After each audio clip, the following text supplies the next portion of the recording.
और मैं कर्म भूमि से आया हुआ हूं, उत्तर प्रदेश से। परंतु अधिक सुखद अनुभूति क्यों होती है? हिंदी में पहला जो खड़ी बोली हिंदी का ग्रंथ लिखा गया वो स्वामी दयानंद सरस्वती जी के द्वारा लिखा गया सत्यार्थ प्रकाश माना जाता है, जो इसी गुजरात की धरती से थे। हिंदी भारत की भाषा होनी चाहिए, यह विचार प्रतिपादित करने वाले महात्मा गांधी इसी धरती के थे। लोकमान्य तिलक महाराष्ट्र से थे, कन्हैयालाल माणिकलाल मुंशी जी भी गुजरात से थे, श्यामा प्रसाद मुखर्जी जी बंगाल से थे, गोपाल स्वामी अयंगर जी तमिलनाडु से थे, और विरोध करने वाले एक पंडित जी उत्तर प्रदेश से थे। अन्यथा वह समस्या कभी पहले ही बेहतर ढंग से समाधान हो जाता। और सिर्फ हिंदी का विषय नहीं है, समस्त भारतीय भाषाओं में के अंदर जो स्व का तत्व है, जिसका कि अभी उल्लेख मोहन जी कर रहे थे, उन्होंने एक विषय कहा कि हमारे यहां युद्ध का भी स्वरूप क्या होता था, जो उन्होंने महाभारत का उल्लेख किया। तो मैं इस भाषा के विषय से ही उसका एक संबंध स्थापित करने का प्रयास करता हूं, जो मैंने पहले एक बार भी बोला था। भाषा हमारे मन में क्या विचार लाती है और हमारे स्व से कैसे दूर ले जाती है, और वह स्व हमारा भाषाओं के माध्यम से कैसे स्थापित होता है। जैसे अभी उन्होंने युद्ध का वर्णन किया, आप सब ने वो कहावत सुनी होगी, everything is fair in love and war. और इसका यदि हिंदी में ट्रांसलेशन हो या भारतीय भाषा में ट्रांसलेशन हो तो कहते हैं जंग और इश्क में सब कुछ जायज है। मगर न जंग हिंदी या भारतीय शब्द है, न इश्क भारतीय शब्द है, न जायज भारतीय शब्द है। किसी भारतीय भाषा में, संस्कृत हो, हिंदी हो, गुजराती हो, मराठी हो, बंगला हो, आपने कभी कोई ऐसी कहावत नहीं सुनी होगी कि युद्ध और प्रेम में सब कुछ अनुचित उचित है, क्योंकि यह हमारे स्व का तत्व होता ही नहीं है। हमारे यहां प्रेम त्याग का प्रतीक है और युद्ध का धर्म था। और प्रेम क्या त्याग का प्रतीक है? लोग प्रेम में या तो प्राप्ति हो जाती है, तो एक अज्ञे जी ने एक पंक्ति में लिखा था, वो मुझे बहुत उपयुक्त लगता है। आजकल तो युवक युवतियों में बड़ा प्रेम का भाव उत्पन्न होता है। अब उसके दो परिणाम होते हैं। अगर प्राप्ति हो गई तो वो हाला की तरह हो जाती है, यानी शराब के नशे की तरह, और यदि उसमें असफल हो गए तो वो अनुभवों के कड़वे रस का एक प्याला हो जाता है। परंतु उन्होंने लिखा, भारतीय परंपरा में जो हमारा स्व था उसमें प्रेम क्या था? अज्ञे जी की कविता में है, वे मुर्दे होंगे प्रेम जिन्हें अनुभव रस का कटु प्याला है, वे रोगी होंगे प्रेम जिन्हें सम्मोहनकारी हाला है, मैंने विदग्ध हो जान लिया, अंतिम रहस्य पहचान लिया, मैंने आहुति बनकर देखा यह प्रेम यज्ञ की ज्वाला है। तो हमारे यहां यह था। वैसे ज्वाला में जलने वाले लोग आजकल भी बहुत सारे दिखाई पड़ रहे हैं, जो अपने पोस्टर में जलता हुआ दिखाई दे रहे हैं। परंतु मैं उनसे कहना चाहूंगा, हां हम जलते हैं, मगर किस हेतु से जलते हैं यह आपकी बुद्धि से परे है। क्योंकि हमने बचपन में शाखाओं में वह गीत सुना, हम केशव के अनुयायी हैं, हमने तो बढ़ना सीखा है, और आगे जलने का उल्लेख है, अंधकार में बंधु भटकते, पंथ बिना व्याकुल दुख सहते, पथ दर्शक दीपक बन तिल तिल हमने तो जलना सीखा है। अब युद्ध पे आए, जिसका प्रतिपादन उन्होंने किया। युद्ध का धर्म क्या था? मैं एक उदाहरण देना चाहता हूं। महाभारत के युद्ध का उन्होंने उल्लेख किया। महाभारत में एक प्रसंग आता है कि जब कर्ण और अर्जुन का युद्ध हो रहा होता है, तो नागों का राजा विश्वसेन कर्ण के रथ के पास पहुंचता है और उसके तर्कश में जाकर कहता है कि मेरा भी अर्जुन उतना ही बड़ा शत्रु है जितना तुम्हारा शत्रु है, बस अपने बाण पर चढ़कर मुझे अर्जुन के रथ तक पहुंचने दो और मैं इसको डसकर समाप्त कर दूंगा, मेरा भी प्रतिशोध पूरा और तुम्हारे शत्रु की मृत्यु।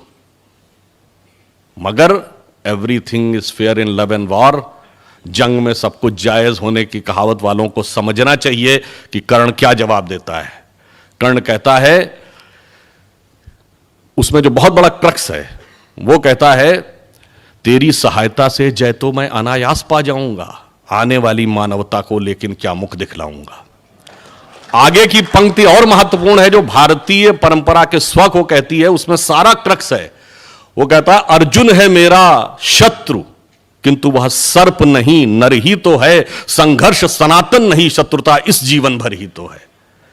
अब जब हम जन्म जन्मांतर में विश्वास करते हैं तो धर्म अलग हो जाता है। तो वो कहता, अगला जीवन किस अर्थ हो, फिर हो द्वेषांध बिगाड़ूं मैं, सांपों की जाकर शरण सर्प बन क्यों मनुष्य को मारूं मैं, जा भाग मनुज का सहज शत्रु मित्रता न मेरी पा सकता, मैं किसी हेतु भी यह कलंक अपने सिर नहीं लगा सकता।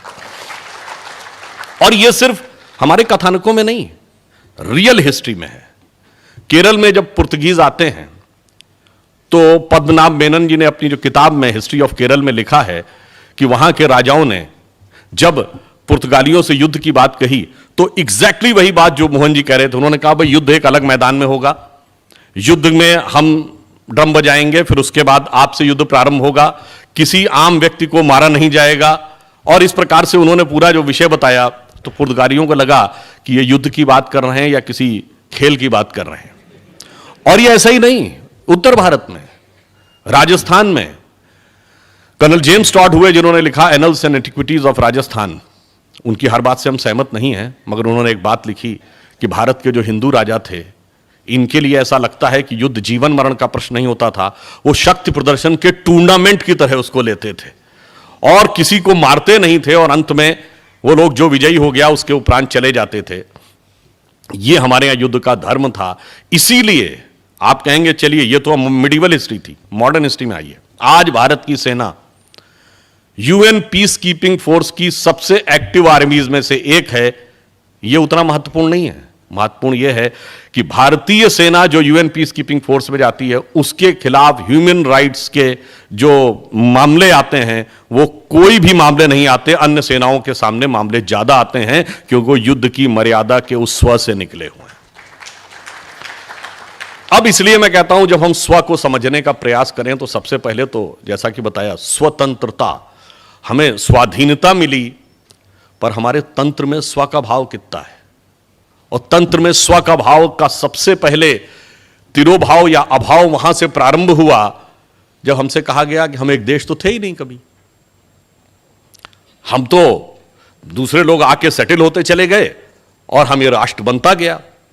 मुझे याद है बचपन में जब राजीव गांधी जी प्रधानमंत्री थे, लोगों को याद होगा दूरदर्शन के ऊपर एक वो आता था, बार बार एक प्रोग्राम के बाद एक शेर सुनाया जाता था, सरजमीने हिंद पर अक़वाम आलम के फिराक, काफिले बसते गए हिंदोस्तां बनता गया। जैसे हम कोई सराय थे, हम कोई मेले थे, हम कोई डेरे थे कि लोग आके सेटल होते चले गए और बनता गया। ये स्व का भाव नहीं, हमारे स्व का भाव क्या है?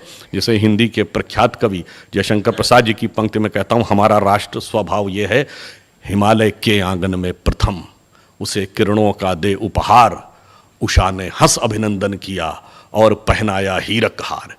जगे हम लगे जगाने विश्व, लोक में फिर फैला आलोक, व्योम तम पुंज हुआ तब नष्ट, निखिल संस्कृति हो उठी अशोक। तो संपूर्ण विश्व को ज्ञान हमने यहां से दिया, वह हमारा राष्ट्रीयता थी, वह हमारा स्व का तत्व था। तो पहला तो राज्य का स्वतत्व, दूसरा हम ये देश थे क्या। बहुत से लोग ये कहते हैं कि भाई भारत क्या है। एक पुस्तक मैंने पढ़ा, वो कहते हैं India is not a geographical entity, you will say it is more fine and subtle than that. तो उससे फाइन एंड सब्टल क्या, हिस्टोरिकल एंटिटी। कहते हैं no, it's more finer and subtle than that. Then it is more finer is cultural, no it's more finer than that. Then it is religious, it's more finer than that. Then it is spiritual, कहता है no it's more finer than that. तो पूछता है कि spiritual से ज्यादा फाइनर क्या है। तो कहते हैं कि स्पिरिचुअल से ज्यादा फाइनर इसलिए है कि जैसे दो न्यूक्लियस जब एक दूसरे से मिलते हैं, न्यूक्लियर बम का जो फार्मूला है उसमें दो न्यूक्लियस मिलके, हाइड्रोजन के दो मिलके हीलियम बनाते हैं, उसी से सूर्य बनता है। तो एक प्रचंड विस्फोट होता है और इस कारण से वो रेडियो एक्टिव वेव्स उस क्षेत्र में विद्यमान हो जाती हैं। वैसे ही उन्होंने कहा इस देश में हजारों वर्षों में हजारों लोगों ने अपनी आत्मा का परमात्मा के साथ फ्यूजन करने में सफलता हासिल की है और उस प्रचंड विस्फोट की तरंगें इस धरती पर विद्यमान हैं। आप जाकर इसको समझ पाएंगे, तब आप जान पाएंगे कि राष्ट्र क्या है और उसकी स्व की अनुभूति कर पाएंगे, अन्यथा बिल्डिंगें देख के चले आएंगे। इसलिए जब हम उस स्व के तत्व की बात करते हैं और वो कैसे संपूर्ण विश्व में स्थापित हो जाता है। जब भारत को स्वतंत्रता मिली तो जब सोमनाथ के मंदिर के निर्माण की बात हुई और सरदार पटेल ने क्या कहा कि जब जब भारत स्वतंत्र हुआ है तब तब सोमनाथ की अट्टालिकाओं ने गगन को छुआ है। अब भारत स्वतंत्र जैसे उनका स्वाधीन हुआ 15 अगस्त 47 को, मगर मैं एक बात कह रहा हूं, ये मैं नहीं कह रहा हूं, कोई दूसरा कह रहा है, इसलिए इसको कोई अन्यथा न ले। 16 मई 2014 को हमारी सरकार बनी जब स्पष्ट बहुमत मिला पहली बार भाजपा को। 18 मई सन 2014 को संडे ट्रिब्यून ने इंग्लैंड में लिखा अपने आर्टिकल में कि 16 मई 2014 should be considered as the day in which British finally left India, क्योंकि उन्होंने कहा कि उसके बाद बहुत लंबे समय तक ऐसी विचारधारा का शासन रहा, ऐसी व्यवस्थाओं का शासन रहा जो ब्रिटिश कॉलोनियल लीगेसी का ही प्रतिनिधित्व करती थी। पहली बार एक ऐसे विचार के हाथ में सत्ता आई है जिसके ऊपर कोई ब्रिटिश कॉलोनियल लीगेसी का प्रभाव नहीं, जो अपने विचार और स्वभाव में पूर्णतः भारतीय है। इसलिए उन्होंने माना। और देखिए जब ब्रिटिश फाइनली लेफ्ट हुए तो क्या हुआ, सोमनाथ बना था 1948 के पास, और फिर जाके काशी विश्वनाथ का कॉरिडोर बना, फिर श्री राम जन्मभूमि की पताका लहराई। और यहां पर मैं यह भी कहूं कि जब काशी विश्वनाथ का कॉरिडोर हुआ जिसका प्रधानमंत्री जी ने उद्घाटन किया, बहुत से लोगों ने कहा क्या आवश्यकता थी इसको बनाने की, इस चीज से देश का क्या लाभ है। देखिए जब आप सोमनाथ में अपना सर श्रद्धा से झुकाते हैं तो वो श्रद्धा भाव काशी विश्वनाथ से स्वयं जुड़ता है। तो जब सोमनाथ बने थे तो काशी विश्वनाथ बनना ही था। और इतना ही नहीं, जब आप काशी विश्वनाथ में अपना सर श्रद्धा से झुकाते हैं तो उत्तर में अमरनाथ के साथ भी भावना वैसे ही जुड़ती है, दक्षिण में रामेश्वरम के साथ भी जुड़ती है, पश्चिम में सोमनाथ के साथ भी जुड़ती है, पूर्व में मल्लिकार्जुन के साथ भी जुड़ती है। और इतना ही नहीं, वो काठमांडू के पशुपतिनाथ के साथ भी जुड़ती है, पाकिस्तान के कटास राज के साथ भी जुड़ती है, कैलाश मानसरोवर के साथ भी जुड़ती है। वह हमारा हिस्सा राजनीतिक दृष्टि से कहीं भी चला गया हो, वह इस राष्ट्र की चेतना अखंड यथावत रहती है। और यदि आप लोग जाकर चेक करें, चाहे तो अभी भी चेक कर सकते हैं, चंगेज खां और जितने मंगोलिया के मकबरे हैं उनके बाहर आप जाके उसकी फोटो देखेंगे तो त्रिशूल लगा हुआ है और श्रृंगी भी लगी है मकबरे के बाहर। क्यों? आप किसी से इतिहास से पूछिए तो कहते मंगोलों का धर्म क्या था, कहते तेंद्रिन था। तेंद्रिन और कुछ नहीं था, तंत्र शब्द का अपभ्रंशी तेंद्रिन है और तंत्र के देवता भगवान शंकर हैं, इसलिए मकबरे के बाहर त्रिशूल लगा है। वहां तक जाके हमारा भाव जुड़ता है। और इतना ही नहीं, अभी माननीय मोहन जी ने कहा कि हिग्स बोसॉन तक दुनिया पहुंची। ये हिग्स बोसॉन जिस लेबोरेटरी में खोजा गया वो थी यूरोप की सन लेबोरेटरी, और सन लेबोरेटरी की लॉबी में आप जाइए तो नृत्य करते हुए भगवान शंकर की नटराज की मूर्ति रखी हुई है, और जिसके नीचे ऑस्ट्रियन साइंटिस्ट फिट्जे कैपरा का कोट लिखा हुआ है कि now the science has come to the conclusion that the consistent perpetual creation and destruction of universe is like the cosmic dance of Shiva.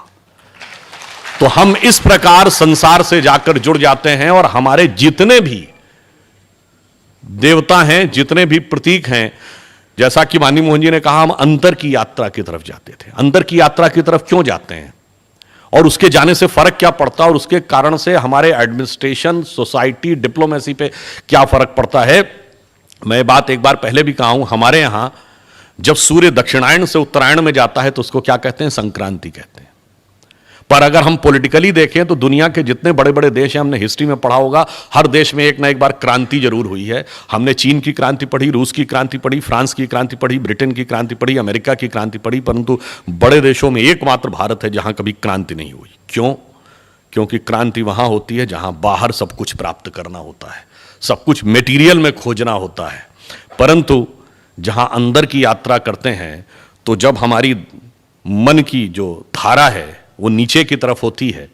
जब भी आप कभी ध्यान लगाएं तो आप देखें बड़ा पॉजिटिव चीजों पे आपका ध्यान नहीं जाता है, निगेटिव चीजों की तरफ जाता है। मनुष्य पे यदि मर्यादा और नियम का दबाव ना हो तो वो पाश्विक प्रवृत्तियों की तरफ भागता है, यानी बलपूर्वक जो चाहे सुख भोग की चीजें इकट्ठा कर ले। जब हमारी धारा जो डाउनवर्ड है वो अपवर्ड होती है तो हमारे अंदर क्या घटित होती है, संक्रांति। इसलिए इस देश में क्रांति नहीं होती, इस देश में संक्रांति होती है। और उस संक्रांति का यह भी अर्थ समझिए, गुजरात की धरती पे भगवान कृष्ण को विशेष पूजा जाता है। आपने कभी ध्यान दिया, भगवान कृष्ण चूंकि काले हैं, जब आप ध्यान लगाते हैं तो आपकी आंखों के सामने श्याम वर्ण होता है, और जब आप गहराई से उस चेतना में उतरते हैं और आपकी मन की धारा जो निरंतर डाउनवर्ड्स है उसको कंट्रोल करने में सफल होते हैं और उसको अपवर्ड करते हैं, तो धा रा का उल्टा क्या होता है? बस यही राधा कृष्ण का संगम है। यानी जब आप जाकर अंदर ध्यान लगाते हैं और आपकी प्रवृत्तियां ऊर्ध्वगामी हो जाती हैं, तब आपको वास्तविक आनंद की अनुभूति होती है। और अंदर जाकर क्या प्राप्त होता है? देखिए, भगवान कृष्ण ही जो हैं वो राधा कृष्ण के तो प्रतीक हैं ही, परंतु इसी के साथ साथ एक बात और देखिए, उनको मक्खन बहुत प्रिय है। वो हंडिया में से मक्खन खाते हैं और उसको तोड़ के खाते हैं, मिट्टी की हांडी को, और फिर वो निष्काम कर्म के प्रतीक भी बनते हैं। इन सब के पीछे हमारी चेतना का वह रहस्य है कि मक्खन क्यों प्रिय है। हमारा मन दूध की तरह है, हम पानी में मिला देते हैं तो दूध पानी में मिल जाता है, नष्ट हो जाता है। परंतु यदि उस दूध को स्थिर कर लें, वो दही बनता है, दही को मथ लें तो मक्खन बनता है, मक्खन को पानी में डालिए तो वो मिलता नहीं है। तो निष्काम कर्म व्यक्ति संसार में आकर तभी कर सकता है जब अपनी चेतना को स्थिर कर कर मथ कर उसमें से नवनीत निकालने में सफल हो जाए। इसलिए भगवान कृष्ण निष्काम कर्म के प्रतीक हैं। और इतना ही नहीं, अगर आप ये देखें, अब कभी कभी बहुत से प्रश्न उठते हैं ना कि भगवान कृष्ण की इतने हजार गोपिकाएं थीं, तो इतने एक बार मैं बचपन में कॉलेज में था तो हमारी एक डिबेट थी जिसका टॉपिक था कि Indian culture fill itself demarcates between man and women. तो इसके पक्ष में बोलने में बहुत मिल जाएंगे, अगेंस्ट में बोलना बड़ा मुश्किल था। तो उसमें एक रिबटलिंग पैनल भी था, यानी आपको खाली डिबेट करके चले नहीं आना है, प्रश्नोत्तर भी होंगे। तो प्रश्नोत्तर करने वाली एक महिला थी, उन्होंने प्रश्न किया कि what you have to say about the more than 10,000 wives of Bhagwan Krishna. मैंने कहा no, he was not having 10,000, he was having 16,108। तो उन्होंने कहा yes yes whatever the figure is, but what is the answer? मैंने कहा the answer lies in the figure. 16,108 Veda में ऋचाओं की संख्या है, और सभी गोपियों के साथ एक साथ भगवान कृष्ण जब रास करते हैं, इसका अर्थ हुआ किसी एक ऋचा को लेकर आप ध्यान लगाकर गहरे चेतना में उतरिए तो उसी आनंद की अनुभूति होगी जो किसी दूसरी ऋचा के साथ दूसरे व्यक्ति को हो रही होगी। एक ही ब्रह्म सभी में उद्भासित हो रहा होगा। और ये मैं ऐसे ही नहीं कह रहा हूं, सूरदास ने लिखा है, वेद ऋचा भई गोपिका हरिसो कियो विहार। ये मैंने इसलिए कहने का प्रयास किया कि हमारे स्व के तत्व में इतनी गहराई है कि कई बार हमें उसकी व्याख्या नहीं पता होती, और इस कारण से हम भ्रमित हो जाते हैं, हम विचलित हो जाते हैं और हम दूसरी चीजों की तरफ डाइवर्ट होते हुए चले जाते हैं। इसलिए हमें यह भी समझना होगा कि हमारे स्व का मूल तत्व क्या था। हमारे जैसा अभी एक और बिंदु, जैसे उन्होंने कहा कि जब तक हम परिधि पे रहते हैं तब तक हम वास्तविक चेतना की प्राप्ति नहीं कर पाते हैं। बाहर अगर हम मटेरियल में, जैसा कि अभी मनी मोहन जी ने कहा, मटेरियल में हम खोजने की कोशिश करेंगे, संघर्ष ही संघर्ष होगा, और उस संघर्ष का अंत नहीं होगा। उस संघर्ष का अंत नहीं है, इसका आधार कहां पे निहित है? आपने राम रावण का संघर्ष सुना? रावण के 10 सिर थे, एक सर कटता था, दूसरा उगाता था, और भगवान भी उसको रोक नहीं सकते थे। और ये बात, और 10 ही सिर क्यों थे रावण के? 15-20 भी तो हो सकते थे, 25-30 भी हो सकते थे। और अगर 10 ही सिर थे तो उसका नाम दशानन क्यों था? 10 मुख वाला क्यों था? वो 10 शीश, 10 ग्रीव, 10 कंधर, दशोदर, कुछ भी हो सकता था। वो 10 का अर्थ था 10 इंद्रियां, और दशानन मतलब 10 इंद्रियों का खुला हुआ मुख, extrovert tendency of all the 10 senses. 10 इंद्रियों की बहिर्मुखी पिपासा, एक सर कटता है दूसरा उगाता है, इसका अर्थ हुआ किसी इंद्री की एक इच्छा पूरी करिए, immediately it will get replaced by other, even God can not stop it. भगवान भी नहीं रोक सकते। रोकेंगे कैसे? नाभि पर जाकर जब ईश्वरीय तत्व का आघात होगा। इसका अर्थ क्या हुआ? आप बाहर परिधि पे घूमते रहिए, संतुष्टि कहीं नहीं है, संतुष्टि केंद्र में जाकर है। और यह है, सिर्फ ऐसे नहीं है, अगर हमारे यहां अलजेब्रा, ज्योमेट्री, ट्रिग्नोमेट्री और मैथमेटिक्स खोजी गई, तो आपने कभी सोचा कि सर्किल को आप देखिए तो सर्किल के सर्कमफ्रेंस पे घूमिए तो अंत कभी नहीं मिलता है, एक चक्कर घूम लीजिए, दूसरे चक्कर का रास्ता सीधे दिखने लगता है। यानी परिधि पर जब तक आपकी चेतना घूमती है, अंत कभी नहीं मिलता है। सर्किल का मूल समझ में आता है जब आप सर्किल के केंद्र में जाते हैं। इसलिए रावण के सर कटते रहते हैं, उगते रहते हैं। जब नाभि पे जाकर उसका प्रभाव होता है, तब जाकर उस पर वास्तविक नियंत्रण आता है। तो हमारे यहां जितने भी कथानक थे वो गहरे आध्यात्म के भी प्रतीक थे। अब यदि हम इसको वास्तविक अर्थों में देखने का प्रयास करें, कई बार लोग कहेंगे साहब ये तो बहुत पुरानी बात आपने माइथोलॉजिकल कह दी। आपने तो साहब पहले तो बात, माइथोलॉजी ऐसी कोई चीज ही नहीं है। हमारी हर चीज वर्तमान समय में यथावत कनेक्टेड रहती है। परंतु यदि हम मॉडर्न समय की भी बात कहें, आज के समय की बिल्कुल लेटेस्ट साइंस की बात कहें, छोटी सी बात, जैसा उन्होंने अभी क्वांटम का उल्लेख किया तो मेरे मन में एक भाव आया। ये बताइए, ये लाइट है, जिन लोगों ने फिजिक्स थोड़ी भी पढ़ी होगी, अब ये लाइट वेव है कि पार्टिकल है? इसको लेकर फिजिक्स में आज तक कोई चीज फाइनल नहीं हो पाई। कारण क्या है कि जब ये किसी पानी के अंदर आप लाइट जाती है तो वो रिफ्रैक्शन होकर झुक जाती है, तो इसका मतलब ये पार्टिकल है, तभी मीडियम में आकर उसका पाथ चेंज हो रहा है। परंतु यदि ये पार्टिकल है तो स्पेस में, जैसे बताया कि सूर्य से 8.5 मिनट लगते हैं, तो स्पेस में वो लाइट की वेलोसिटी से ट्रेवल ही नहीं कर सकती थी। तो वहां पर वो वेव है, यानी स्पेस में वो वेव है, और जब मीडियम में आता है तब पार्टिकल है। अब कोई ये कहे कि साहब ये तो सामाजिक अन्याय है, और इसको लेकर कोर्ट में जाके कोई मुकदमा दायर कर दे और कहे कि ये अन्याय है, इसलिए इस पे दोनों को दोनों जगह मानना चाहिए, कि वेव भी मानना चाहिए, पार्टिकल भी मानना चाहिए। और मान लीजिए कोई न्यायाधीश भी ऐसा हो जिसने भी फिजिक्स ना पढ़ी हो, वो कह दे हाँ बिल्कुल सही बात है, वो आज से मैं आदेश करता हूं कि दोनों जगह वेव माना जाएगा, पार्टिकल माना जाएगा, और कुछ सामाजिक संगठन आकर उसका उत्सव मनाने लगें। ऐसा ही कुछ होता है। अब मैं किसी के प्रति आक्षेप नहीं करना चाहता, परंतु जब कहते थे कि भाई सबरीमला में स्त्रियों का प्रवेश रुका था, तो एक बार मैं टीवी डिबेट में था, उनका साहब बड़ा डिस्क्रिमिनेशन है, ऐसा कैसे? मैंने कहा तो सीमेटिक देखने की विधि है। ये बताइए, जब नवरात्र में 9 कन्याएं खिलाते तो आप ये नहीं कहते 4 लड़के होने चाहिए? तो हमने कहा वहां पर उस तत्व की प्रधानता है, वहां इस तत्व की प्रधानता है। जैसे आकाश में जब वो चलता हुआ आता है तो वो वेव है, जब मीडियम में आता है तो वो पार्टिकल है। बस ऐसे ही समझिए, आत्मा जब आकाश में है तो अव्यक्त और परमात्मा है, जब मीडियम में आ जाती है तो वो व्यक्त और आत्मा है। अब ये साइंस आज समझाए तो समझ में आता है, हम जो पिछली बात कहें तो समझ में नहीं आती थी। केवल 75 साल पहले गांधारी के 100 घड़ों से 100 बेटे उत्पन्न हो गए, ये कहानी थी। आज अभी तो आईवीएफ की ही बात होती थी, अब आगे की संरचना यह है कि पूरा का पूरा मतलब पूरी के पूरे जीवन का क्रिएशन बाहर लेबोरेटरी में हो सके। ऐसा माना जा रहा है कि 2040-50 तक यह परिस्थिति भी बन सकती। सिर्फ हम यह कहने का प्रयास करते हैं कि जिसको हम साइंस कहते हैं वह कैसे बदलाव करती है। सिर्फ आज से 60-70 साल पहले यह कहा जाता था कि अगर एक जगह फैक्ट्री चल रही है और कनाडा में बर्फ पिघल रही है तो यह बकवास और मूर्खतापूर्ण है, ऐसा बिल्कुल नहीं हो सकता। परंतु आज आप देखते हैं कि हमारे एसी से भी नॉर्थ और साउथ पोल की बर्फ पिघल रही है। क्यों? Entire earth is a single cosmic unit. अगर धरती पर कहीं कुछ भी घटित होता है तो यह एक इकाई है जिसमें सब कुछ घटित होता है, एक शरीर की तरह। और इसीलिए अब आप देखिए, आयुर्वेद में एक सिद्धांत है कि अगर कोई रोग कहीं उत्पन्न हुआ है तो उसका समाधान उसी की कहीं वनस्पतियों में होगा जो उसी क्षेत्र में होंगी। ऐसा क्यों? सिद्धांत का आधार क्या है? जब हम अर्थ को एक सिंगल यूनिट मानेंगे तो उसका आधार निकलेगा। जैसे आपके शरीर में एक घाव होता है तो क्या होता है, पूरे शरीर के ब्लड से एंटीबॉडीज उस घाव के चारों ओर आकर उस इंफेक्शन को रोकने के लिए सक्रिय हो जाती हैं। तो अगर अर्थ एक यूनिट है तो कोई कॉज वहां पर क्रिएट हुआ है तो उसकी एंटीबॉडीज इन्वायरमेंट ने वहीं पर बना रखी होगी।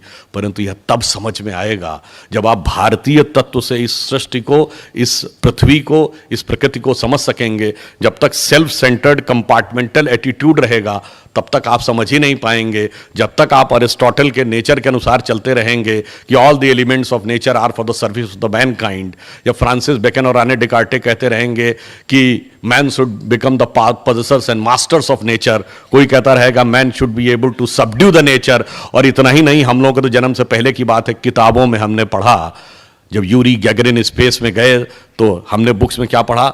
Man has conquered space, as if space is an enemy needed to be conquered. बस इसी भाव ने संपूर्ण प्रकृति का नाश किया।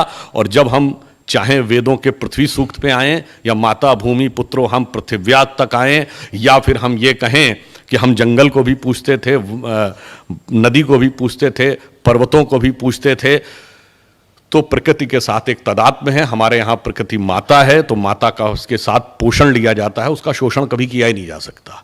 यह एक स्व के विचार का अंतर था। और विचार का अंतर इतना ही नहीं है, मैं थोड़ा एक विषय पे और कहना चाहूँगा। वो हमारे दिमागों में मानसिकता विदेश की कैसे बैठ गई है, मैं एक उदाहरण देना चाहता हूँ। आपको याद हो, आज से 1.5 साल पहले एक घटना हुई थी इंदौर में। हमारे एक पार्टी के नेता हैं जिन्होंने कहा कि कुछ मजदूर जो थे वो पोहा खा रहे थे, और उन्होंने कहा उसके बाद उनको शक हुआ कि ये बांग्लादेशी हैं, और जब इंक्वायरी की गई तो वो बांग्लादेशी निकले। तो उसको लेकर एक बहुत बड़े जो नेता हैं, जो मोहतरम मजलिस हैं और मुहाफिज़े इत्तिहादुल मुसलमीन हैं, और उसके बाद भी वो आज़मे सेकुलर राजनीति हैं, उन्होंने ये कहा कि साहब पोहा देखकर उन्होंने पहचान लिया, मैं तो पोहा खाता नहीं हूं, मैं तो हलवा खाता हूं, हलवा तो अरबी है इसलिए मैं हलवा खाता हूं। तो मैं उसमें टीवी डिबेट में था, मैंने कहा, इन महोदय ने कहा कि हलवा अरबी है, अब बताइए हलवे का सबसे प्राइम कॉन्स्टिट्यूएंट क्या है? शुगर, शक्कर। शक्कर कहां पाई जाती है? जहां गन्ना पाया जाता होगा। गन्ना दुनिया में 2 ही देशों में सबसे ज्यादा पाया जाता है, भारत और क्यूबा। हमने कहा ये जहां की बात कर रहे हैं वहां तो गन्ना पाया ही नहीं जाता, जब गन्ना नहीं पाया जाता तो शक्कर कहां से आई?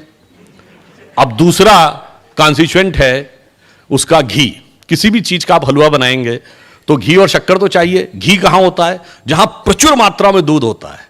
दूध से दही, दही से मक्खन, मक्खन से घी बनता है। अब जहां ऊंट का बूंद बूंद दूध मिलता है वहां कहां से दही, कहां से मक्खन, कहां से घी आया? मगर आप पराधीनता का भाव ये देखिए, हलवा उन्होंने बनाया और हमको खिलाया, और हमने मान भी लिया कि उन्होंने ही खिलाया। आज हमें इस विचार से भी बाहर निकल, मैंने एक छोटा सा उदाहरण दिया कि इस बड़ी चीजों से लेके कि हम राष्ट्र के रूप में हमारा अस्तित्व नहीं था, वहां से लेके छोटी छोटी हर खाने की चीज हमारे पास बाहर से आई, ये विचार हमारे दिमागों में इस कदर पैबस्त है। और एक और छोटी सी बात बताते हैं आपको, जैसे हम भाषा की बात करते हैं तो संस्कृत, हिंदी और अन्य भारतीय भाषाओं में जितने स्वर हैं वो क्या हैं? आ, ई, उ, ओ, अंगा। ठीक। अंग्रेजी में 5 वॉवेल क्या हैं? ए, ई, आई, ओ, यू। अब आ, ई, उ और ए, ई, आई, ओ, यू में कुछ समानता है कि नहीं? अब कुछ बताने की आवश्यकता, किसने किससे नकल किया होगा? मगर इसके बावजूद हमें लगता है कि वही सही है। और फिर इतना ही नहीं, अगर आप व्याकरण की दृष्टि से देखें तो हमारे जितने भी स्वर हैं वो इतने व्यवस्थित ढंग से, अभी कई बार कहते हैं ना कि भाई भाषा या संस्कृति और भाषा के साथ जुड़ी रहती है, उसमें 2 चीजें हैं, विचार और वैज्ञानिकता। अब वैज्ञानिकता में देखें तो हमारे जैसे अंग्रेजी में कहते हैं ना ABCD पढ़ा है, तो हिंदी के लिए क्या कहते हैं? काका काका पढ़े हो क्या? तो जब आप का बोलते हैं तो जबान कहां लगती है? खा और पीछे, गा और पीछे, घा और पीछे, अंगह गले पे, बिल्कुल आपके फोनेटिक्स कंटूर के अनुसार। तथा दधा ना, पापा बाबा मां, सब होंठ के साथ, टटा टटा ना। और ये ऐसा नहीं है, ये सब संस्कृत से निकली भारतीय भाषाएं हैं, जिसमें बाकायदा ये श्लोक है, वो मुझे पूरा नहीं याद, अकुह विसर्जनीया नाम कंठा ऋतुषाणाम टालू मत आ से का तक कैसे कंठ से निकलते हैं, कौन कंठव्य हैं, कौन तालव्य हैं, कौन दंतव्य हैं, कौन ओष्टव्य हैं। इतना विस्तृत साइंटिफिक चीज, और उसके बावजूद हम पड़े हुए हैं कि साहब हमें वो पुरानी चीज चाहिए।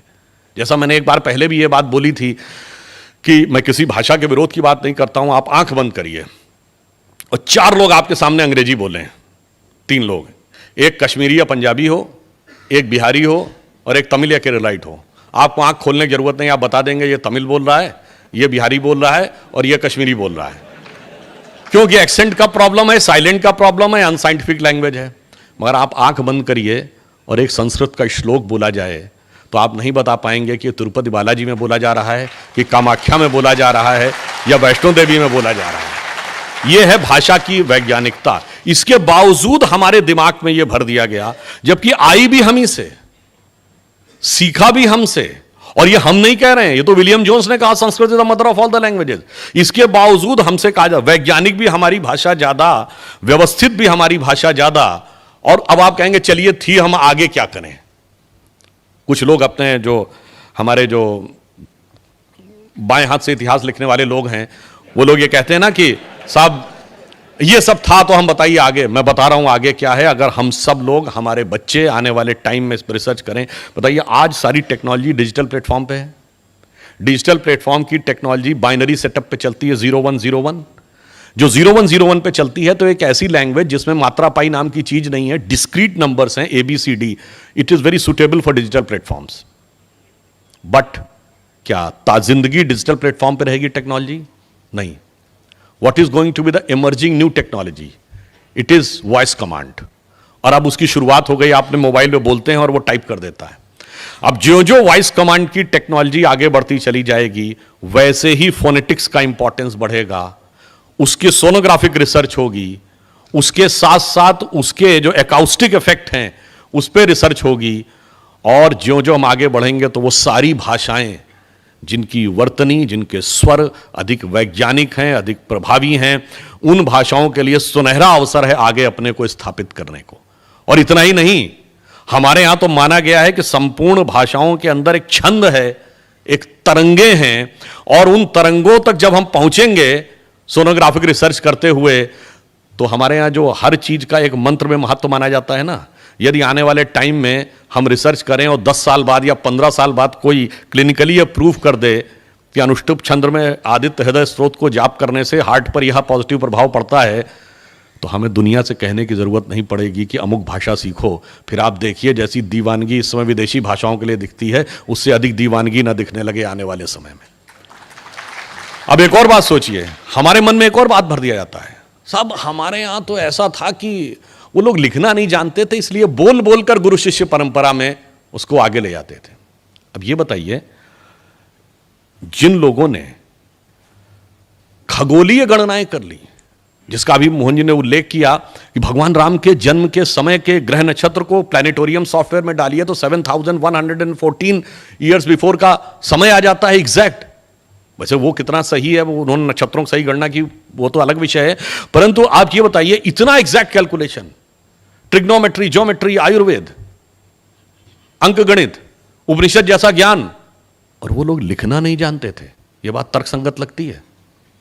अगर कोई ये कहे तो ये बात अतार्किक नहीं, ये मूर्खतापूर्ण लगती है, और अगर ये भी कह दिया जाए कि ये पागलपन लगता है तो अतिशयोक्ति ना होगी। वास्तविकता यह है कि वो लिखना नहीं जानते थे, नहीं, वो लिखना नहीं चाहते थे, क्योंकि विद्या का स्वरूप दूसरा था। जैसे आज आप कहते हैं हार्ड कॉपी भेजो या सॉफ्ट कॉपी भेजो, तो हार्ड कॉपी मतलब पेपर और सॉफ्ट कॉपी मतलब मोबाइल में ट्रांसफर कर दो। तो पहले क्या था, एक दौर में जब ताम्रपत्र के ऊपर लिखा जाता था तो वो हार्ड कॉपी थी, फिर भोजपत्र सॉफ्ट कॉपी हो गई, फिर भोजपत्र हार्ड कॉपी हो गई, कागज सॉफ्ट कॉपी हो गई। अब कागज हार्ड कॉपी है और ये डिजिटल जो कॉपी है वो सॉफ्ट कॉपी है। पर अगला चरण क्या हो सकता है, जो डिवाइस के अंदर ट्रांसफर्ड है वो हार्ड कॉपी है, और जो माइंड से माइंड ट्रांसफर्ड है वो सॉफ्ट कॉपी है। और उसके पीछे कारण भी है। जैसे आप किसी से कहें संस्कृत का राग आप किसी को लिखकर समझा सकते हैं? नहीं। अब मैं पुनः आ रहा हूं, भाषाओं के अंदर जिनके अंदर वैज्ञानिकता और ध्वन्यात्मकता है, वो ध्वन्यात्मकता बोलकर ही बताई जा सकती है, वो लिखकर नहीं बताई जा सकती। जैसे छोटी ही और बड़ी ही आपको बोलकर ही आप बता सकते हैं, लिखकर नहीं बता सकते। और हमारे यहां तो हर मंत्र का एक लय, हर चीज एक छंद में लिखी गई है। वैदिक गणित के श्लोक भी छंदों में लिखे गए हैं। छंद बोलकर बताया जा सकता है, लिखकर नहीं। जैसा मैंने एक बार पहले भी बोला था, जैसे उदाहरण के लिए आजकल बहुत प्रचलित है शिव तांडव स्तोत्र। अब कभी आप उस पर ध्यान दें तो उसके अंदर जो एक रिदम है कि जटाटवी गलत ज्वल प्रवाह पावि तस्तले गले व लंबे लंबिताम भुजंग तुंग मालिकाम, और आगे डमट डमट डमट निनाद वड्डम रवयम चकार चंड तांडव तनोतुना शिवा शिवम। अब मैं चुनौती से कहता हूं, कोई डमट डमट डमट निनाद वड्डम रवयम लिख के समझा दे। इसलिए मैं कहता हूं उन्होंने, और उनकी तो अभी साइंस अब जाके पहुंची, अब एक नई जो latest theory after Higgs boson आने लगी है, आप सबने सुना होगा स्ट्रिंग थ्योरी।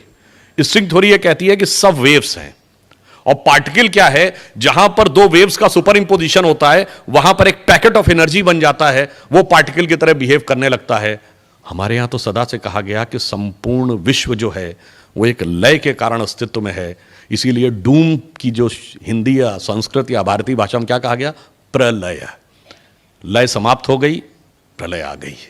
लय अस्तित्व में आई तो जगत का अस्तित्व आ गया। इसलिए सृजन भी लय से होता है, और जब तांडव करते हैं शिव तो वो भी लय के साथ करते हैं। इसीलिए मैथमेटिक्स हो या आयुर्वेद के श्लोक हो, सब के सब लय में है। इसलिए मैंने सिर्फ ये कहा, इसको समझने में कई बार हमारे मन में एक गहरा कंफ्यूजन है, उस कंफ्यूजन से हमें बाहर निकलना होगा। जैसा कि अभी उन्होंने कहा कि अंग्रेजों ने इसे गहरा तो जरूर किया, मगर दुख की बात है कि जब हम बाहर आए, मतलब स्वाधीन हुए, तो हमारे तंत्र में स्व नहीं था। इसको और ज्यादा गहरा करने का काम स्वतंत्रता के बाद हुआ। और यह मैं इसलिए भी कहना चाहता हूं कि अगर आप लोग कभी ध्यान दें, अब तो बहुत सारे आर्टिकल्स, बहुत सारे फैक्ट्स डीक्लासिफाइड होकर विदेशों से बाहर आ गए। एक केजीबी का जासूस था जिसका नाम था यूरी बेचमेनेव, जो 70 और 60 के दशक में भारत में पत्रकार बनकर रहता था। 91 में सोवियत संघ के विघटन के बाद वो कनाडा भाग गया, और उसने बाद में वहां जाकर जो इंटरव्यू दिया है वो बहुत महत्वपूर्ण है। उसने कहा कि भारत में जब वो था तो उसे काम दिया गया था कि इंडियन कल्चर को डिस्ट्रॉय करना है, और डिस्ट्रॉय करने का काम चरणबद्ध तरीके से करना है।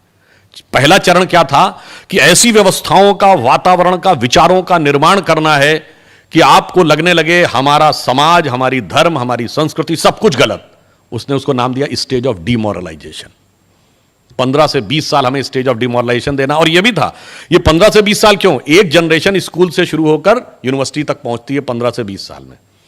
जब डिमोरलाइजेशन कंप्लीट हो जाए तो नेक्स्ट क्या होगा, स्टेज ऑफ डिस्टेबलाइजेशन। अब जगह जगह आंदोलन शुरू करो उन मुद्दों को लेके जो वास्तविकता में थे नहीं, हमने क्रिएट किए। वो 15-20 साल का समय है। और जब थर्ड स्टेज क्या आएगी, स्टेज ऑफ रिवोल्यूशन। अब उन आंदोलनों को हिंसात्मक और उग्र स्वरूप देना शुरू करो। And the final stage will be, जिसको उन्होंने कहा स्टेज ऑफ नॉर्मलाइजेशन। यानी अब एक बार सशस्त्र क्रांति के द्वारा सत्ता हमारे हाथ में आ गई, अब सब कुछ शांत, और उन्होंने कहा अब किसी को कुछ नहीं बोलने देना है। इसीलिए मुझे बड़ा आश्चर्य होता है, देखिए हमें बहुत से शब्दों से भी बाहर निकलना होगा। आज हम बहुत शब्द सुनते हैं, लेफ्ट लिबरल। ये बताइए, लेफ्ट कभी लिबरल होता है? दुनिया में कोई कम्युनिस्ट कंट्री बताइए जो लिबरल हो। अगर कोई लेफ्ट लिबरल कहे तो ये ऐसा लगता है जैसा वो कहे कि I am a devout atheist, मैं एक बहुत ही भक्त नास्तिक हूं। ऐसा ही कहना है कि लेफ्ट लिबरल हो। तो उन लोगों ने पहले लिबरलिज्म का वो उड़ाओ, फिर उसके बाद उन्होंने कहा अब सब कुछ समाप्त। और मगर उसने कहा कि जब मैंने अध्ययन किया तो मैं तो उस संस्कृति का मुरीद हो गया, मेरे मन में तो उसके प्रति श्रद्धा उत्पन्न हो गई, ये कितनी महान संस्कृति है। और उसने कहा मेरे लिए इतनी खतरनाक बात थी कि अगर ये बात उस समय खुल जाती तो मुझे सुनवाई का मौका नहीं दिया जाता, सीधे मुझे समाप्त कर दिया जाता। पर मैं जो कर सकता था मैंने किया। अब आगे महत्वपूर्ण बात जो कह रहा है, मैं किसी के प्रति असम्मान नहीं व्यक्त करना चाहता, पर उसने कहा कि हम उस समय बहुत से बुद्धिजीवियों को, विचारकों को यूरोप और रूस के दौरे पे ले जाते थे, और कहा उनको लगता था कि हम बहुत बड़े पत्रकार हैं, बहुत बड़े बुद्धिजीवी हैं, बहुत बड़े प्रोफेसर हैं, बहुत बड़े कलाकार हैं, इस कारण लिया जा रहा। कहा हम उनको ले जाके 20 दिन 25 दिन रह के सिर्फ हमारे लोग ऑब्जर्व करते थे कि कौन सा व्यक्ति हमारे लिए उपयोगी हो सकता है, और फिर आने के बाद हम उसका क्या उपयोग कर सकते थे वो करते थे। उन्होंने एक वर्ड यूज किया कि they consider themselves as a intellectual stalwart and in our opinion, ये उसके वर्ड हैं, they were the useful idiots.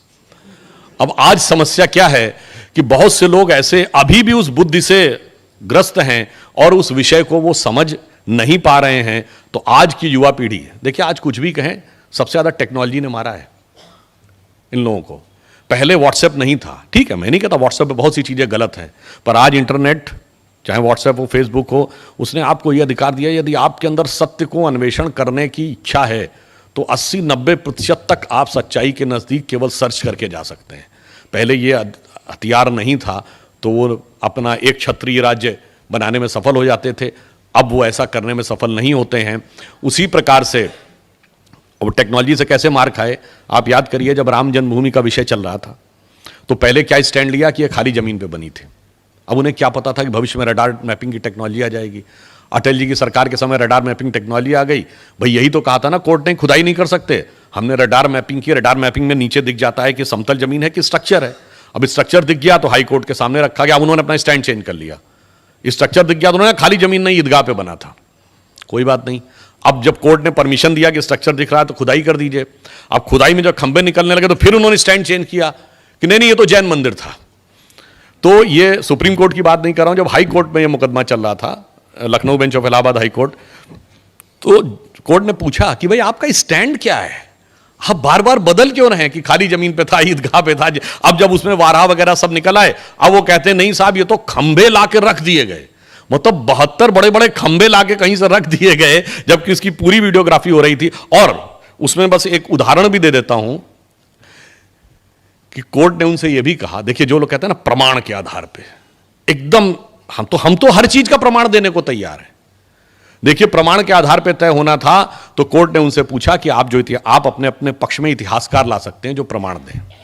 हमारे पक्ष में जो इतिहासकार थे उसमें एसपी ग्रोवर साहब, गुप्ता जी, डॉक्टर देवेंद्र स्वरूप, डॉक्टर हर्ष नारायण थे, जिसमें डॉक्टर देवेंद्र स्वरूप और डॉक्टर हर्ष नारायण से बचपन में मुझे मिलने का भी अवसर मिला।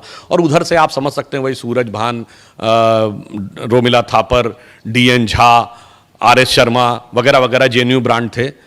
और वो अपने खुद नहीं आते थे, अपने प्रतिनिधियों के द्वारा जाते थे। अब देखिए वहां पर तो प्रचार नहीं चल सकता, तो कोर्ट ने कहा ये बताइए आप इतिहास में एंशिएंट हिस्ट्री आपका विषय है, तो उसमें से ज्यादातर लोगों ने लिख के दिखा एंशिएंट हिस्ट्री हमारा विषय नहीं। ठीक, अब इतिहास में दो विषय होते हैं, कल्चर यानी जो आपने पढ़ा, और आर्कियोलॉजी यानी खुदाई। तो ये विषय खुदाई संबंधित था, तो पूछा गया कि आर्कियोलॉजी आपका विषय, उन्होंने लिख के दिया कि आर्कियोलॉजी हमारा विषय नहीं है। अब आइए, तो दस्तावेजों का परीक्षण होगा, तो दस्तावेज दो ही भाषाओं में थे, संस्कृत या फारसी। तो उनसे पूछा गया कि आपको संस्कृत और फारसी आती है, तो आश्चर्य की बात है सबने लिख के भेजा कि साहब फारसी छोड़िए हमें संस्कृत भी नहीं आती है। जबकि हमारी तरफ के जो विद्वान थे उन्हें दोनों आती थी। मैं डॉक्टर हर्ष नारायण से पर्सनली मिला हूं, जितने बड़े संस्कृत के विद्वान थे उतने बड़े फारसी के विद्वान थे कि जब बाबरी मस्जिद एक्शन कमेटी वाले लोग कोई फारसी का दस्तावेज देते थे और उसे ट्रांसलेट करते थे, तो वो वेरीफाई करने के लिए उनके पास जाता था कि भाई ट्रांसलेशन सही है या नहीं, हमें क्या पता क्या है। मगर उनकी महानता देखिए, यानी वो न लिखाई जानते थे न खुदाई जानते थे, और दावा यह कि सारी खुदाई जानते थे। मगर कोर्ट में वो मामला चारों खाने चित्त हो गया। और मैं ज्यादा समय न लेते हुए अंत में यह कहना चाहूंगा कि जो पूरा क्रम है, जैसे आज हम स्वतंत्रता के अमृत महोत्सव में आ गए, तो पहले विष निकालना होगा, तब अमृत का साक्षात्कार होगा। और विष निकालने के लिए हमारे अंदर एक कॉन्फिडेंस भी आना होगा।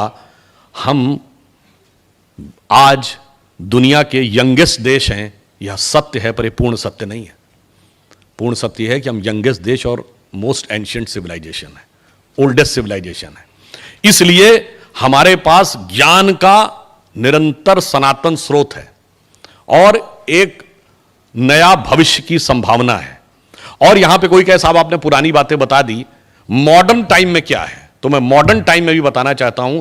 बहुत से ऐसे फैक्ट हैं जो हमें पता है, पर ये तंत्र में स्व का आभास न होने से हम भूले हुए हैं। ये बताइए, एरोप्लेन बनाया राइट ब्रदर्स ने, पर क्या 1895 में शिवकर बापूजी तलबदे ने चौपाटी बीच के ऊपर जहाज उड़ा के नहीं दिखाया था? ये ठीक है कि हम गुलाम थे, हम पेटेंट नहीं करा सकते थे। उन्होंने बहुत से कांग्रेस नेताओं से संपर्क किया था, मैंने पुस्तक में पढ़ा था कि महादेव गोविंद रानडे से भी संपर्क किया था, तो उन्होंने सिर्फ ये कहा था कि मैं आपको लंदन भेज सकता हूं जहां आप अंग्रेज वैज्ञानिकों के साथ डिस्कस करें, जिसके लिए वो तैयार नहीं थे। और लोगों ने उस समय उसको जादू टोना माना था कि कोई चीज़ उड़ा के दिखा दी। चलिए ये बताइए, मार्कोनी ने पहला सिग्नल बनाया था, पर वायरलेस तो जेसी बोस ने भी उसी समय खोज ली थी, पेटेंट हमारा नहीं हो पाया। एडिसन ने इलेक्ट्रिसिटी बनाई, जगदीश चंद्र बोस ने भी इलेक्ट्रिसिटी खोजी थी, पेटेंट हमारा नहीं हो पाया। सीवी रमन ने सबसे पहले समुंदर नीला क्यों दिखता है, तो ये लोग कहते थे कि आकाश का रिफ्लेक्शन है इसलिए नीला दिखता है, पर रमन्स इफेक्ट ने बताया कि स्कैटरिंग करते समय सबसे ज्यादा स्कैटर्ड नीला रंग होता है इसलिए नीला दिखता है। उनको फिजिक्स का नोबेल प्राइज मिला, तो ये कहा जाता है he was the first Indian to get a Nobel prize of physics. This is not truth, the full truth is he was the first non European, non white to get a Nobel Prize in any branch of fundamental science. अब आप आइए, निर्जीव विज्ञान के बाद हम सजीव विज्ञान में आए तो जीन्स आई। जीन का मॉडल 1967 में बनाया वॉटसन एंड क्रिक ने, और उनके साथ कौन था? डॉक्टर हरगोविंद खुराना, वो भी नोबेल पुरस्कार उनको मिला। तो जीन्स में भी हम उसी के समान आगे थे।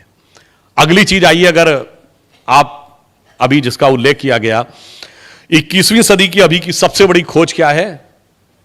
हिग्स बोसॉन, जिसको गॉड पार्टिकल कहते हैं। ये दो साइंटिस्टों के नाम पे है, इंग्लैंड के पीटर हिग्स, और बोसॉन शब्द भारत के सत्येंद्र नाथ बोस के नाम पर है, जिन्होंने इसकी अवधारणा दी थी पहले। इसका अर्थ क्या हो गया? आधुनिक विज्ञान के भी हर कदम के ऊपर हमारे पूरी छाप दिख रही है, पर स्व का तत्व का ऐसा अंधकार का अध्यास है कि हम उसे नहीं देखना चाहते। अब हम कंप्यूटर में देखें तो अगर हम इसमें कहें तो आज माइक्रोसॉफ्ट का सीईओ भी हमारा है, गूगल का सीईओ हमारा है, पेप्सी की सीईओ हमारी है। अगर आप देखें तो जो सिटी बैंक का सीईओ हमारा था, जिसमें मैंने पहले भी बोला है कि एक बार एक पाकिस्तान के पत्रकार के साथ हमारा टीवी बहस हो रही थी और उन्होंने कहा कि अरे आप जो हैं आप लोग इसलिए करते हैं, आपके पास बड़े बड़े कंपनी के सीईओ हैं तो आप लोग गूगल को मैनेज कर लेते हैं। क्योंकि उस जमाने में एक बात चली थी कि आप भिखारी टाइप करिए गूगल पे तो इमरान खान की फोटो आ जाती थी। तो उन्होंने कहा कि सुंदर पिचाई गूगल का चीफ है और वो इंडियन है, इसलिए इन्होंने मैनेज कर रखा है। तो हमने कहा कि मैडम आपसे गलती हो रही है, हमारे सिर्फ एक चीफ नहीं है, मैंने सारे चीफ गिनाए, बड़ी बड़ी मल्टीनेशनल्स के चीफ यहाँ हैं। 75 साल पहले जैसे माननीय मोहन जी ने कहा, हम स्वतंत्र हुए और वो और घोषित रूप से परतंत्र हो गए। तो वो कहाँ पहुंचे? उनके यहाँ भी बहुत सारे चीफ हैं, लश्कर तैयबा का चीफ, जैश ए मोहम्मद का चीफ और अलकायदा का चीफ। तो ये दोनों की धारा अलग अलग हुई। और इतना ही नहीं, हम एक और बात समझिए, सिर्फ हम सांसारिक रूप से ही आगे आने की क्षमता नहीं रखते हैं। एक और फैक्ट आपको 1 मिनट में और बता देता हूं, हम में से बहुत से लोगों को नहीं ध्यान होगा, ये जो कंपनीज हैं, चूंकि गुजरात में तो व्यापार का बड़ा क्षेत्र है, पब्लिक इशू करने वाली दुनिया की पहली कंपनी कौन थी? ये सन 1600 कुछ की बात है, it was Dutch east India company. World के ट्रेड पर अगर सबसे बड़ा हिस्सा दुनिया में all time in the history किसी एक कंपनी का रहा है तो 50% of the global trade control किया है ब्रिटिश ईस्ट इंडिया कंपनी ने। दोनों में इंडिया है। और इतना ही नहीं, अमेरिका में 1840 और 50 के दशक में जब अमेरिका वर्तमान स्वरूप में आया तो ईस्ट कोस्ट से वेस्ट कोस्ट तक एक सड़क बनाई जा रही थी, यानी सैन फ्रांसिस्को लॉस एंजल्स बेड से वॉशिंगटन तक, जिसको लेकर एक बहुत डिस्कशन हुआ, इतना पैसा खर्च करने की क्या जरूरत है। तो बाकायदा वहां पर उत्तर दिया गया सरकार के द्वारा कि यह इसलिए जरूरी है कि पूर्वी रास्ते से भारत से व्यापार करने का रास्ता अंग्रेजों के कब्जे में है और वो हमें व्यापार नहीं करने देंगे, और इसलिए हमें पश्चिम के रास्ते से भारत से व्यापार करना होगा। तो भारत से जो व्यापार होगा वो पश्चिमी तट पर आकर वो सामान उतरेगा, उसके लिए इन सड़क और रेल मार्ग की जरूरत है, और भारत से व्यापार किए बगैर हमारी उन्नति नहीं हो सकती। इसलिए अमेरिकन हिस्ट्री में उसे कहा जाता पैसेज टू इंडिया। ये हमारा बिल्कुल जिसे कहते हैं कि जिसको आप वर्तमान समय कहते हैं ना कि साहब मेटीरियलिस्टिक वर्ल्ड में, और पूर्व में जो इंडोनेशिया है, ये नीजिया वर्ल्ड ग्रीक का है, इसका अर्थ होता है द्वीप, और इंडो का मतलब भारतीय। इतना बड़ा इंपैक्ट दुनिया में किसी देश के पास है नहीं है। तो मेटीरियल वर्ल्ड में भी हमने इतना प्राप्त किया है, और उस मेटीरियल वर्ल्ड के साथ हमारा कनेक्शन कैसे है? देखिए, मेटीरियल वर्ल्ड में बहुत प्राप्त कर लिया है दुनिया में, Hong Kong, Taiwan, Singapore, Macau powerful है, चाइना ने भी बहुत प्राप्त किया है, मगर किया क्या है? मैं ईमान कहता हूं कि चाइना ने आज इकोनॉमिक ग्रोथ बहुत की है, मिलिट्री ग्रोथ भी की है, अब इंटेलेक्चुअल ग्रोथ भी कर रहा है, मगर कल्चरली अमेरिका की कॉलोनी बन गया है। क्योंकि वहां का यूथ सिर्फ डिस्कोथेक पब में झूमो, एक अच्छी नौकरी पाओ, उसके बाद बर्गर खाओ और उसी में झूमता हुआ रह रहा है। कहां गई वो चाइनीज सभ्यता? वो समाप्त हो गई। इसलिए हम यह कहना चाहते हैं कि हम जब अपने स्व के साथ उभरेंगे तो दुनिया को एक अलग प्रकार का संदेश देते हुए आएंगे, क्योंकि हम किसी को डोमिनेट करने के लिए नहीं आ रहे हैं, हम पूरे वर्ल्ड को मोटिवेट करने के लिए आ रहे हैं। यह हमारे स्व के तत्व का अधिष्ठान है, और यह जब उभर के सामने आएगा तो उसका मूल कारण जानते हैं क्या? एक पंक्ति में कह के समाप्त करता हूं, सारा का सारा स्रोत कहां से आता है? आप सबको पता होगा कि जब महात्मा गांधी से ह्यूमन राइट्स की बात कही गई तो उन्होंने लिखा था, my illiterate but wise mother has told me that if you want to ensure everybody is human right, in my opinion there are no fundamental human right, there can only be the fundamental duties. But वो illiterate but wise mother ने कैसे बताया? वो सारी duties कहाँ हैं? भगवान राम की कथा देख लीजिए, सबका सबके साथ सिर्फ कर्तव्य है, भाई भाई का कर्तव्य, पिता पुत्र का कर्तव्य, पति पत्नी का कर्तव्य, राजा प्रजा का कर्तव्य, सब जगह सिर्फ कर्तव्य ही कर्तव्य है। और परिवार के अंदर, मैंने तो एक आध बार ये बात टीवी पर भी बोली कि आप किसी धर्म मजहब के मानने वाले हो, अपने घर में क्या चाहते हो? 4 भाई हों, उनमें ऐसा प्रेम हो कि एक दूसरे के साथ वन में जाने को तैयार हो, तीसरा खड़ाऊ रख के शासन करने को तैयार हो, और आपके एक वचन पर आपके बेटा या बेटी सारी संपत्ति छोड़ने को तैयार हो। यह है राम लक्ष्मण भरत शत्रुघ्न। या फिर दूसरी परंपरा में एक 4 भाई हैं, शुजा, मुराद, दारा और औरंगजेब, कि एक बाकी 3 को कत्ल कर दे, बुढ़ापे में आपको जेल में डाल दे। और चूंकि यह पितृपक्ष चल रहा है तो यह भी कहना चाहता हूं कि जिस जमाने में शाहजहां को उसने जेल में रखा था तो पानी भी वो कैलकुलेट करके देता था, अनाज और पानी। तो शाहजहां ने कहा तू अनाज मुझे नहीं देता, कम से कम मेरा पानी की क्वांटिटी बढ़ा दे, तो उसने बढ़ाने से मना कर दिया था। तो फारसी में एक कविता लिखी थी, वो फारसी कविता मुझे नहीं याद है, जिसमें इसने लिख के भेजा था कि तू जिंदा बाप को पानी के लिए तरसा रहा है, तुझसे तो कहीं अच्छे हैं काफिर हिंदू जो अपने मरे हुए पूर्वजों को भी पानी देते हैं। तो आप सोचिए कि हमारी सोच सिर्फ वर्तमान में नहीं है, लंबे समय तक पीछे जाती है। और अब ये वर्ल्ड की डिप्लोमेसी कैसे प्रभावित करती है, आज पूरे विश्व में देखिए क्या करना चाहता है यूक्रेन का रशिया, एनेक्सेशन। दूसरा है सब्जुगेशन, तीसरा है डोमिनेशन। यानी या तो मिला लो अपने में, या परोक्ष रूप से उस पर शासन करो, या उसको किसी ट्रीटी का हिस्सा बनाकर उसका शोषण करो। ये 3 चीजें हैं। पर ये बताइए, भगवान राम ने जब लंका जीता था तो क्या एनेक्सेशन किया था? नहीं। उन्होंने क्या उसका सब्जुगेशन किया, अपना कोई डिप्टी अपॉइंट किया? नहीं। या कोई डोमिनेशन किया, कोई कॉन्ट्रैक्ट साइन कराया? नहीं। धर्म का प्रचार करो, अपने धर्म की स्थापना करो, बस। जो भगवान कृष्ण ने गीता में कहा, स्वधर्मे निधनम श्रेयो पर धर्मो भयावह। तो पूरे वर्ल्ड में क्लैश ऑफ सिविलाइजेशन में हम ही जवाब देंगे कि परिवार के अंदर भाई बहन के बीच की सौहार्द से लेकर विश्व में राष्ट्रों के बीच का सौहार्द सिर्फ हम ही दे सकते हैं। और जिस संस्कृति को आप ये कहकर लांछित करते हैं, उसके अंदर वो सारी चीजें हैं। मगर ये भी कभी कभी एक बिंदु और कह दूं, हमारे अंदर बहुत शक्ति है, पर हनुमान जी की तरह हम अपनी शक्ति भूले हुए हैं। और कुछ काल नेमी ऐसे हैं जो ये चाहते हैं कि शक्ति याद नहीं आनी चाहिए, पर अब धीरे धीरे शक्ति याद आने लगी है। तो हमारी शक्ति क्या थी कि हमने समुंदर के ऊपर सेतु बनाया था, आकाश से गंगा उतारी थी, सोने की लंका थी, मड़ियों का महल था। ये सब हमारे लिए तुच्छ था क्योंकि हम अंदर की यात्रा करते थे। यह शक्ति को मैं अटल जी की एक बड़ी प्रसिद्ध कविता, देखिए, मैं कहूंगा कि मोदी जी ने यह कहा है ना कि अमृत काल में हमें भारत को भवितव्य तक पहुंचाना है। भवितव्य कैसे पहुंचेगा? 3 चीजें, शक्ति भी, विद्या भी और करुणा भी। जो करुणा का तत्व जिसका मोहन जी ने कहा। शक्ति क्या है? उनकी प्रसिद्ध कविता हिंदू तन मन हिंदू जीवन, रग रग हिंदू मेरा परिचय, आपको याद होगी। तो पहले तो आवश्यकता पड़ने पे क्या है कि मैं शंकर का वह क्रोधानल कर सकता जगती छार छार में, डमरू की प्रलंकर ध्वनि नचता जिसमें भीषण संहार, रणचंडी की अतृप्त प्यास में, दुर्गा का उन्मत्त हास में, यम की प्रलंकर पुकार, जलते मरघट का धुआंधार, फिर अंतरतम की ज्वाला से जगती में आग लगा दूं मैं, यदि धधक उठे विप्लव लेकर जलथल अंबर जड़ चेतन तो कैसा विस्मय, हिंदू तन मन हिंदू जीवन, रग रग हिंदू मेरा परिचय। शक्ति तो हमारी यह है कि संपूर्ण विश्व का संहार कर सकते हैं, पर मैं विश्व को देना क्या चाहता हूं? मैं अखिल विश्व का गुरु महान, देता विद्या का अमर दान, मैंने दिखलाया मुक्ति मार्ग, मैंने सिखलाया ब्रह्म ज्ञान, मेरे वेदों का ज्ञान अमर, मेरे वेदों की ज्योति प्रखर, मानव के मन का अंधकार क्या कभी सामने सका ठहर, मेरे स्वर नभ में गहर गहर, सागर के जल में छहर छहर, इस कोने से उस कोने तक कर सकते जगती सौरभ में, हिंदू तन मन हिंदू जीवन, रग रग हिंदू मेरा परिचय। विजयदशमी के दिन आपने 4 वर्ष पूर्व एक बार इसका उल्लेख किया था कि मैंने छाती का रक्त पिला पाले विदेश के। खैर, मैं अंत में कहता हूं, हम वर्ल्ड को राइज करेंगे तो किस लिए? होकर स्वतंत्र मैंने कब चाहा मैं कर लूं जग को गुलाम, मैंने तो सदा सिखाया है करना अपने मन को गुलाम। गोपाल राम के नामों पर कब मैंने अत्याचार किया, कब दुनिया को हिंदू करने घर घर में नरसंहार किया, कोई बतलाए काबुल में जाकर कितनी मस्जिद तोड़ी, भूभाग नहीं शत शत मानव के हृदय जीतने का निश्चय, हिंदू तन मन हिंदू जीवन, रग रग हिंदू मेरा परिचय। मोदी जी की जन्मभूमि की धरती पर हैं और मैं कर्म भूमि से आया हुआ हूं, उत्तर प्रदेश से। परंतु अधिक सुखद अनुभूति क्यों होती है? हिंदी में पहला जो खड़ी बोली हिंदी का ग्रंथ लिखा गया वो स्वामी दयानंद सरस्वती जी के द्वारा लिखा गया सत्यार्थ प्रकाश माना जाता है, जो इसी गुजरात की धरती से थे। हिंदी भारत की भाषा होनी चाहिए, यह विचार प्रतिपादित करने वाले महात्मा गांधी इसी धरती के थे।